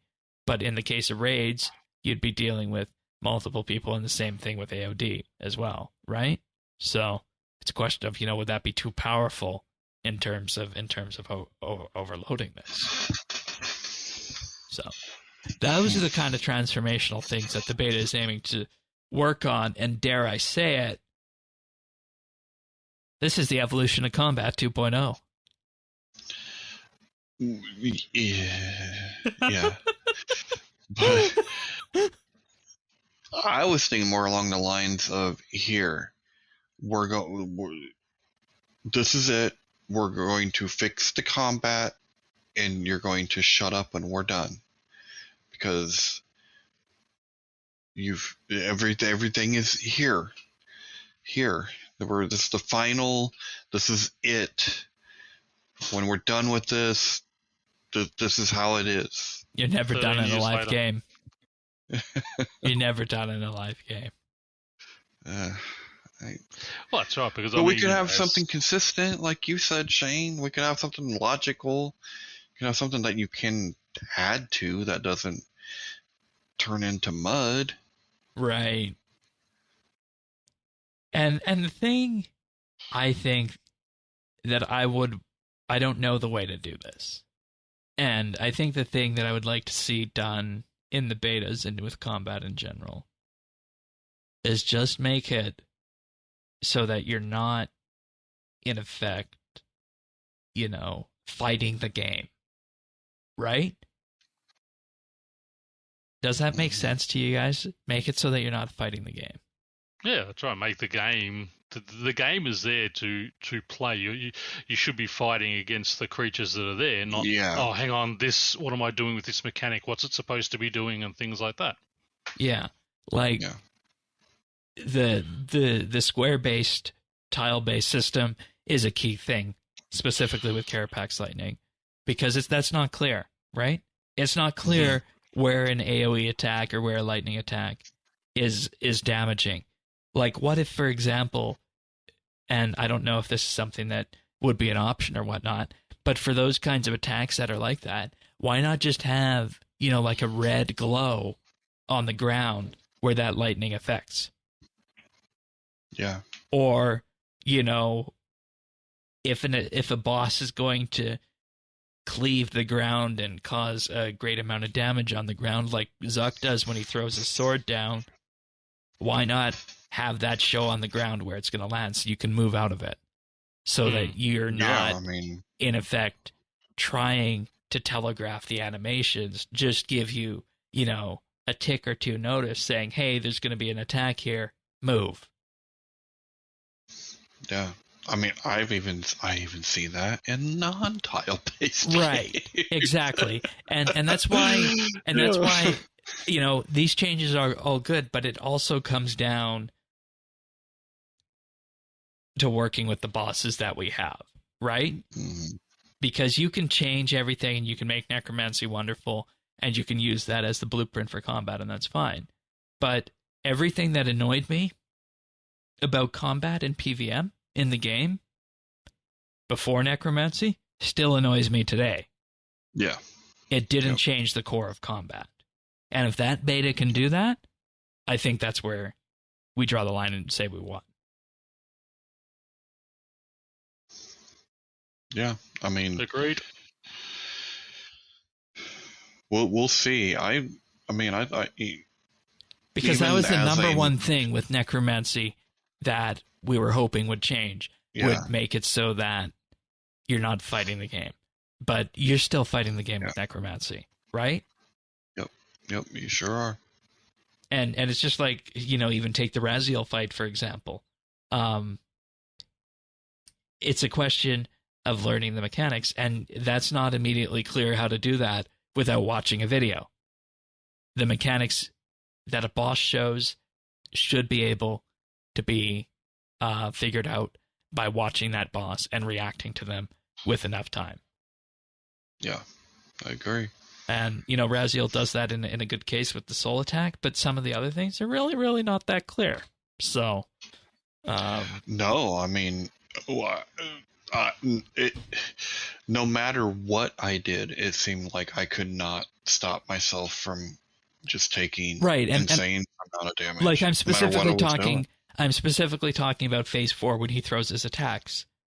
You don't know that you're supposed to run, but where are you supposed to run? There's no way of knowing where his attacks are going to land. Whereas if there was a line on the ground, you could see that. And that's what I take away from this, is that yes, we can make the other combat styles work like necromancy, and we can make them have nice tooltips, and we can make them so that they can easily be updated, and they can, have their own unique identities. But the bigger transformational change, identity aside, needs to be making it so that combat is more readable in the game. And that's what it comes down to. Yeah, I mean, that would be nice. I think we're going to get more of the latter, but... Well, yeah, right now, obviously, the beta is primarily focused on adjusting abilities, right? But especially for the more...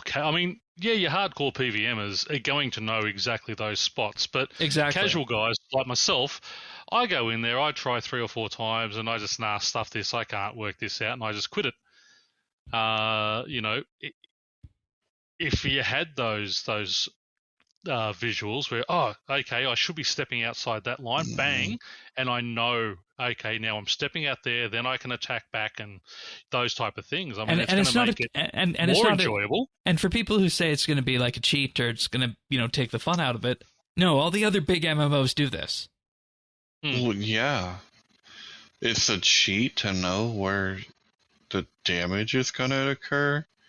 He knows where our damage is coming from. Weird.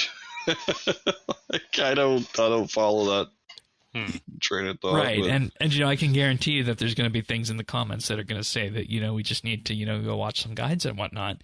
But if you play any other MMO, if you play World of Warcraft, you play STO, you play Elder Scrolls Online, when something's going to attack, it puts down a big glowy aura on the ground, so you know where not to stand. And the thing is, I don't want to go and watch something else to play the game I want to play. I want to get in there and learn to play it myself. Yeah. That's the whole idea. I mean, the whole idea of my gaming is for enjoyment. I don't want to have to go and sit there and go, okay, I'm going to go and have to watch a half-hour video of some guy screaming at his computer and all that and, getting everything there. I just want to sit there, go to the boss, and work it out myself. Yeah, I'll die a few times the first time. I don't care about that. But when I don't understand, hang on, why did I die? I didn't see whatever was happening, and it happens 3 times in a row. It's like, nah, that's it. I'm done for today. Yeah, and guides are usually like, I don't necessarily, it's not like a last resort, but it's not the first thing, right? Like, I mean, usually try it, and then if you can't do it, then you grab the guide, unless it's a quest, and then I start with the guide. But when it comes to heretic, and I think if we're gonna bring this home, what we do is we just say, let's have the beta make combat more readable. Yes, definitely, and so it can be figured out in the game, and if it does that, even bit by bit, that's heading in the right direction. So, and I love that the mods are actually asking this question, because it shows they are thinking about it, and they get a lot of grief over stuff that they do, but that they're taking the time to do this and talk about this and investigate this, good. Hopefully we get some proper criticism, not just people screaming at them and carrying on like they normally do. And, we get things done. Mm-hmm. I don't mind you criticizing someone as long as it's constructive. You know what I'd be interested to know? I'd be interested to know what kind of people are on the beta. Are they, your hardcore PVM group, or are they the average player trying things out? I've never been on it. Right, and that's what worries me, is that if it's primarily the the PVM community and the hardcore PVMers giving feedback, then this question of average people kind of gets left by the wayside. Yeah, that's where I'd love to see them send out invitations to people and say, hey, if you just go in there, I mean, you don't even have to give them a raw, but if you get a special invite and a little survey thing to fill out at the end of it, I'd probably jump on and try it out, because they're asking for feedback off me in particular. If they're judging people, like they go, okay, let's have a look. Pernasius doesn't do a lot of PVM, so we'll choose a group of people who do about the same as him, so we can get their feedback. Shane does a fair bit of PVM, but he's not up there in the upper tier. We'll grab a group of his lot. Then we'll get the hardcore PVMers, and then we'll get some of the skillers and that type of thing, and just try and get an overall feedback and send out those invitations, so they know that they're getting a variety from across the board. Yeah, that's true. Like the way I see this ending is that I see necromancy being the starter combat style that people go to if they're wanting to learn the combat systems in the game and learn bossing. I see that happening, and then I see them moving off to either magic or range, probably magic, based on how things are at, because magic is largely plug and play. Ranged requires a bit more work when you get to the ultra high end, when we start talking about the Bow of the Last Guardian. Of course, you have Fortic auto attacking with the fractured staff and whatnot, but we're kind of gonna ignore that, because even if you just did tier 90 wands, you're doing enough for most things in the game.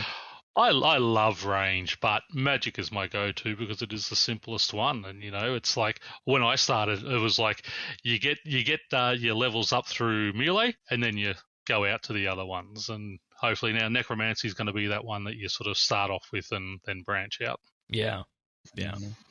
And I think the biggest issue with melee is that you need, if you want to make it compete with the other ones, people don't know this off the bat, you need 4 or 5 switches to do that. Yeah. Well. So, anyways, that's enough time on combat and the live stream for this week. Behind the scenes? Question mark again? Yay. Again? I mean, I'm not going to call it a trend yet, but I was happy to have it because, I mean, is it just me, or is it nice?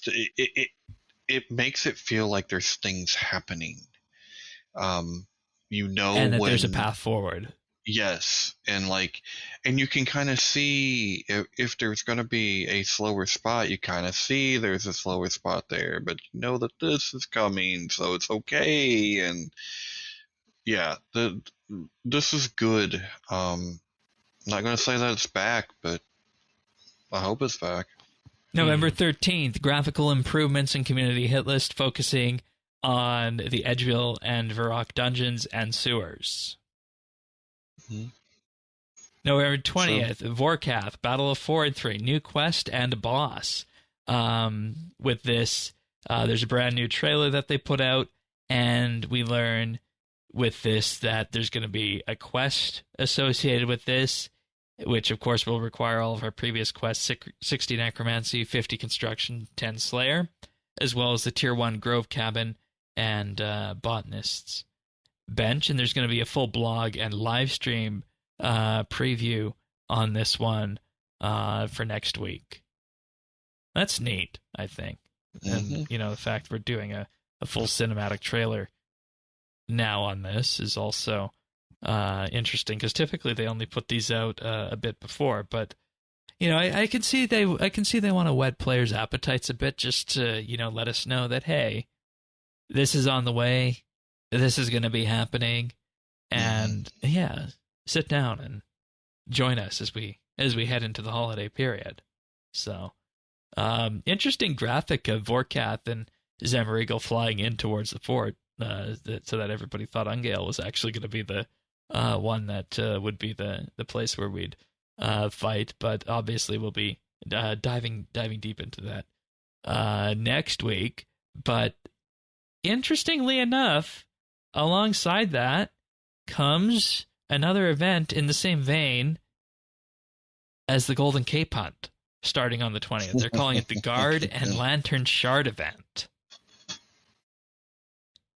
And you'll collect 8 shards by completing a variety of tasks, launching with Vorkath. Ooh, I wonder how many hero points we're going to get for Vorkath in this event. You guys going to get to 120 in time? Oh, I don't know. I am at level 228. Yeah, we would have got there even without the buffs. Let's be real about that. Anyways, touchy subjects aside. With this, you will get new cosmetics for your necromancy weapons and some temporary buffs. Just like previous shard events, they'll cover a broad spectrum so that if you're not just focused on PvM, you'll be able pick them up through a variety of non-bossing tasks. And they're already saying that if you don't compete in this event, the cosmetics will be added to Vorkath's drop table, and you'll be able to get them, but they'll be more rare. Yeah, I think that's cool. Yeah. Kind of reminds you of what they did with the War Priest stuff with the God Wars. Because originally, right, that was only through the world events. And then the world events, it's the world events. Well, like I've been saying, we need necromancy cosmetics, and I was really shocked that Hero Pass didn't have any in there. So I guess this is going to be our first foray into doing that. They were probably canned earlier. I wonder if those non-PVM buffs are going to be the buffs that they took out of Hero Pass too. Oh, you don't be so funny. I just wanted my quest one. That's all I wanted. Yeah, we'll get more information on that next week. Maybe they will, and you'll be laughing all the way to the bank. Well, I mean, they had them made, didn't they? So they've got to use them somewhere. Actually, if you think about it, between those and then the buffs coming in December, it is all of the buffs. Buffsember. Christmas comes on November 27th with the Christmas Village 2023, a new quest, location, and activities. This is the Christmas Village is a brand new area in the Land of Snow with fresh Christmas activities, delivering a seasonal gameplay experience that people have been asking for, with all rewards, bar one special exception, directly earnable through gameplay. There's going to be a new quest, a seasonal quest called It's Snow Bother, as you help Santa and the Snow Imps raise Christmas spirit across the world by decorating key locations in Gielinor. That's cool. One of those locations better be Violet's house. There's a nice gingerbread house on the news post. Mm-hmm. All I'm saying is there better be a Violet in the village or something. We had 2021 or 2022, 2021 presents from the sledge. I don't know what 2020 was. I think it was just presents. And people have been saying ever since then that they wanted something more. Yeah, this looks kind of neat. Like I'm really excited. I mean, December looks good. Right, because we're getting the presents regardless in the wrapping paper. That's coming back. And the people have always said there needs to be more than that, and I think that they heard that and they are now able to deliver on this. Yeah. So, and if that feedback wasn't enough in being incorporated, but wait, there's more. The Black Partyhat. Every Sunday from 8 p.m. to 10 p.m. game time, you can turn in nice points to Santa at his lodge in the Christmas Village as a community. And each week, turning in at least one nice point guarantees that that week's cosmetic reward from Santa. But having more points will give you more chance to earn something rather special. If you miss a week, you'll also be able to get cosmetics you missed from prior weeks if you have enough nice points. 1 per reward. Nice points can be handed in once per week, resetting with the opening of the lodge each Sunday. You'll also be able to hand in nice points at Santa's sleigh during any time in the week if you can't be there for the communal opening at Lodge Reset. Everything within the Christmas Village event is exclusively earned via gameplay. Except for the Black Partyhat. Which we know Shane will get with his first nice point. I forget who I was talking to. Somebody was asking me if I was going to buy an insold mask or a beret or orange Halloween. No, I didn't. I said I'm saving my money because I want to see what the rare for this year is going to be, and they're doing it. There's a party hat, a black party hat. And you'll have a chance to find it when handing in your nice points. The more nice points you have, the more chances you have. And we all know, of course, where this will also go. We can bet this will be on Treasure Hunter. And they say it doesn't say that, though. But it always winds up to be like that. Yeah. I know, but it says, like... I will be shocked. Man. If like, they don't put it on there, I'll be shocked, and I will give them top kudo points. But, I mean... I think it's crazy, too, but they said it was nice points. And there's no way to get more. That was only through popping balloons, wasn't it? That wasn't actually on Treasure Hunter, was it? Well, Black Santas were, like, just the crackers, yeah. Here's the thing. It says in the news post, this is exclusively dropped through gameplay. There are no paid routes to finding it. That's what that's why I said that's the feedback I was talking about. Like, if you can find something wrong with this, please, let us know. Because to me, this is like everything people only ask gameplay for, they got. And they say it's incredibly rare. Only a small number of players will end up with it during the course of the event. Yeah. I mean, Shane will be one of them, of course. But we can take pictures, I guess, screenshots. Yeah. Yeah, there are no paid routes at all. So So what's going to be in Treasure Hunter for the wrapping paper event? There's no mention of anything. Black Santa outfit. I'll be all right. To match the Black Santa hat, because we got the Green Santa outfit last year.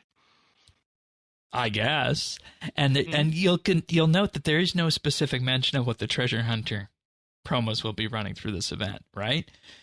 In addition to our brand new Christmas event, there's also a number of classical seasonal activities that will add to your experience this December. Our wrapping paper event will run alongside the Christmas Village event, which has you collecting lost wrapping paper by doing almost anything in RuneScape, turning in wrapping paper for festive presents that contain classic or brand new seasonal rewards not found in the Christmas Village event, and the Advent calendar makes a return, including a variety of Christmas-themed emotes to add to your collection. And there's also going to be seasonal buffs available to everyone over the course of December. Each week will include a new buff, with each buff stacking for a total of 4 buffs to enjoy by the end of December.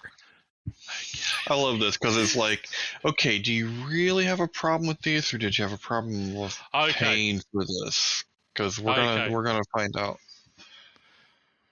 Buffs that were in Heroes. You had your support Let's buff, make a list. your gathering buff, your artisans buff, and your combat buff.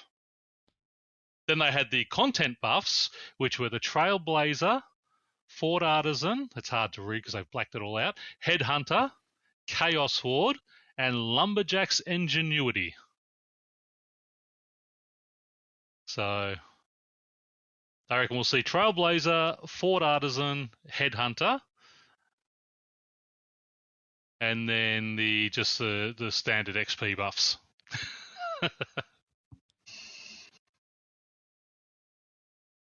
I'm gonna piss myself laughing if they do that. I think it'd be too insulting to the community to do that based on where we've been, honestly. I'd love it, but I think it would be. But it's free. That's it. You're not paying for it. You didn't want to pay for it. We've done it, so we're just going to give it to you for free. I feel like I need to take in like size 108 font here this passage about the Black Santa or Black Partyhat and put it somewhere. Screenshot it for sure. Because why would it's just too much of a sea change, isn't it? To go from Halloween having 3 tradable rares to having 1 here, not in Treasure Hunter.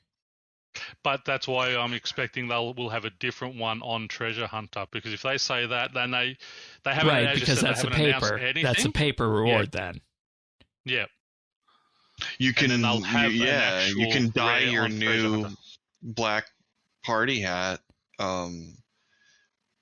speckled pink. I don't know. Add a turkey to it. New neon dye. All right. December 4th is another community hit list update. And December 11th is the last update of the year, releasing even more community hit list updates into the game. And we're done. We're done the year. I like this. I like having the month ahead thing. After we're done here with the show, I'm going to go sit down and plan the rest of the year for update. Yeah, I feel like we're gonna have stuff to do, which is nice. Like I feel like I'm going all out on Christmas RS this year. Because what this also and this is a bit of a peek into my production window for the show, is that if we're going to do something more elaborate for the show that's not just covering the updates of the week, I need to start planning that the week before. Mm. And by knowing what's coming each week, that helps a lot. So that means we're good for the 27th. We're good for the 20th. We might need to find something in addition to the graphical updates for next week. But we'll probably have we have the Vorkath live stream next week too, and the stuff on that. So we're good for next week as well. No, but I wonder if behind the scenes here we'll be back in the new year. Hope so. Yeah, I hope so. Yeah. I can't imagine that it has to be getting a warm reception, right? Like, I know it's good for us, but I'm sure it's got to be good for everybody. That's right, because it gives you that. It's not too far in advance, so it's not like 3 months in advance and then it doesn't come out and everyone cracks it. We know this is coming out, so we're just letting you know what the month's releases are going to be, and I love that because it's that anticipation. Oh, great! I've got this to look forward to. I can plan things. Mm-hmm. There's going to be the quest, so I can plan when that's coming out. Okay, I'm going to make sure that day's free. Things like that. So I like that. Yeah, and you're getting a super rare rare that you can only get in game. I mean, that to me, I mean, yeah, I mean, great. I'm never going to get it, so it's good that it's well, there, but I'm not. None of us. Well, Shane might, but Shane will. Yeah. Shane will get two. Shane will get two of them. Watch. Yeah, exactly. Yeah. No. But maybe it's just as simple as seeing where the players are at and meeting them there, because you know, after the content update of archaeology dried off, remember the first thing people asked for back? It was behind the scenes. Yeah. So, we'll have to wait and see if behind the scenes are back. But overall, I think it's a good thing as long as the dates can be met. So, no, we're not dealing with anything too big here. The boss is big, but you know. Yeah.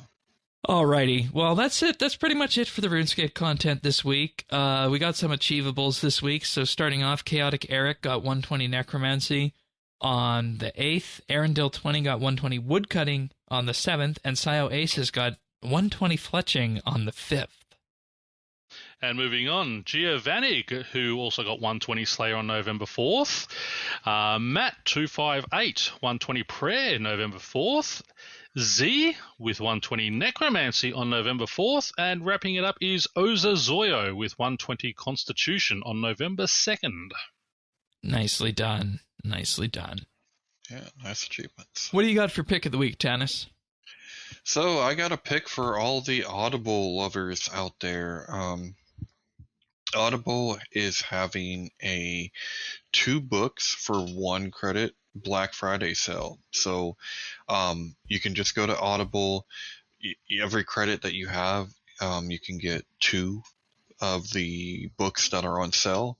So you click on the the Black Friday sale section, because it is certain books, but it's a ton of books, a lot, like and I get a credit every month because of the membership thing. So I had a couple build up, and I saw a couple book series that I used to read back in the day, kind of action, adventure, mystery, thriller type books. But I saw that there was a new-ish Jack Reacher book that had came out. I'm like, yep, I haven't read that one yet, so I'm gonna have to get it. And same thing, there was another Lucas Davenport series book. He was a detective, So those are the two that I grabbed. But I mean, it's 2 for 1, so can't beat that. And if you like your action adventures, check out Matthew Riley on there. He's got some books up there as well. He's very good. Nice. Check that out. Yeah, I was just looking, and I don't know if I can see the 2 for 1 here in Canada, but I will definitely see if you guys have that on your end here in the US, and I'll put a link to that in the show notes at update.show. I know you're big on your audiobooks, Tanis, so probably a good pick. Yeah, I mean you should, because I'm not like using a VPN that says I'm in Zimbabwe or anything. So it should be. Yeah, it doesn't look like it's here in Australia either, but they do have a 30-day free trial. Okay. Nice. All right. So, yeah. And you can, a lot of people don't realize this, but you can loan each other books and Audible? stuff like that. Yeah. Oh, wow. That's cool. Yeah. How do you do that? I have to look it up, but yeah, I've had people loan me books in the past. So yeah. Wow, that's neat. I had no idea that could work. Mm-hmm. Good. What have we been up to on RS? Tanis, go first. So I've actually been playing. I've been playing some OS, believe it or not, and I have to say, I never thought I would say this, but OS was the community I needed for the moment.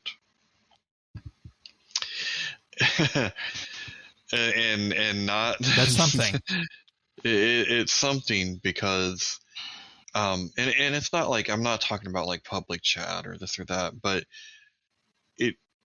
I just needed some steady waters, some just smooth, nostalgia-driven gameplay, and that's what I've been getting. Now I'm looking forward to doing some double XP, on RS3 tomorrow. Getting back to some wood cutting, but I needed the temperature to go dramatically down, and I found that of all places in old school. Well, wonders never cease. Are you taking part in leagues next week? I'm really, really thinking about it now. Because right now I'm just playing, my regular account, but I keep thinking that leagues might, with all the buffs, it might feel more like Fresh Start did, and I'm really, really tempted. I'm really, really tempted. Yeah, that starts on Wednesday, and we got lots going on for that on the old school side. On RS3 for me this week, I got 117 Necromancy, which brings me up to combat level 150. Nice round number there. Nice. In addition to all that, of course, just doing the dailies, farming runs, potion flasks, and dinosaur farm roars are wonderful money. All those things bring in tons and tons of money. If you're not doing them passively, be doing them. But the third episode of the old school show will be going out this Sunday. This will be our pre-leagues episode. We'll be talking about some of the regions that we're going for, what our plans are for it, and of course what we've been up to in old school for the week. And it's an entirely different format than this show. So I mean, if you want to hear me and if you want to hear Sirion talk about what we've been up to in old school and the old school updates of the week, check it out. Update.show/OS. All of the episodes are there, and we've already, and we didn't have this until hundreds of episodes in on this one, but we're actually publishing already. We're publishing the old school show already on YouTube and Spotify and whatnot, which we didn't have for all those years. So update.show/OS. That's my advertisement and what have I been doing this week. How about you, Pernasius?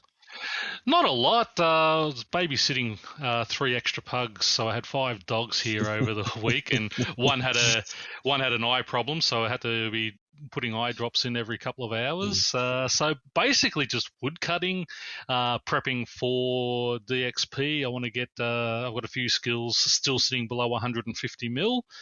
So I'm trying to get everything over 150 as I do my slow march towards 200 all. Nice. Yeah. You're not getting bored of that yet?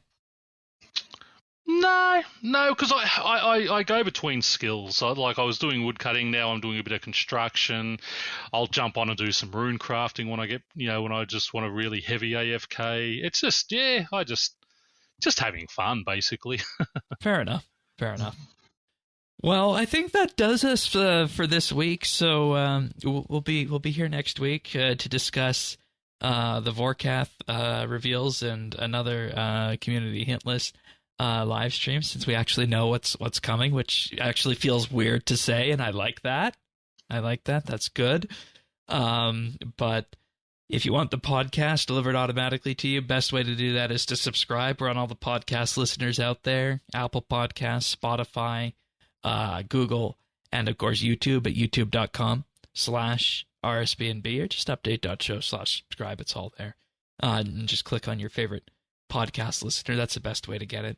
Leave a review, like the show, subscribe, all that fun business. But Tanis and I will be back next week, and Pernasius, thanks again for joining us. So until then, thank you once again for having me. Of course. Until then, see you next week, everyone. Take care. Happy skating all.